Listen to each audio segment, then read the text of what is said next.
નર્મદા જિલ્લામાં કાયદો અને વ્યવસ્થાની પરિસ્થિતિને જાળવી રાખવા માટે ગેરકાયદેસર પ્રોહિબિશનની પ્રવૃત્તિ સાથે સંકળાયેલા ઈસમો વિરુદ્ધ પાસા અને તડીપાર જેવા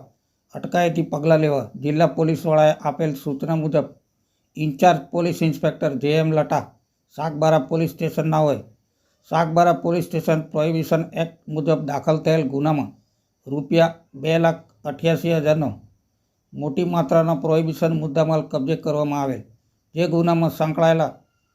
સામાવાળા વિરુદ્ધ સાગબારા પોલીસ સ્ટેશન દ્વારા પાસા દરખાસ્ત તૈયાર કરી જિલ્લા મેજિસ્ટ્રેટ નર્મદા તરફ પોલીસ અધિક્ષક નર્મદાનાઓ મારફતે જિલ્લા મેજિસ્ટ્રેટ નર્મદાનાઓ દ્વારા આવી ગેરકાયદેસર પ્રવૃત્તિની ગંભીરતા સમજી ત્વરિત સામાવાળા બાદલભાઈ વણકરભાઈ વસાવા રહેવાસી કોલવણ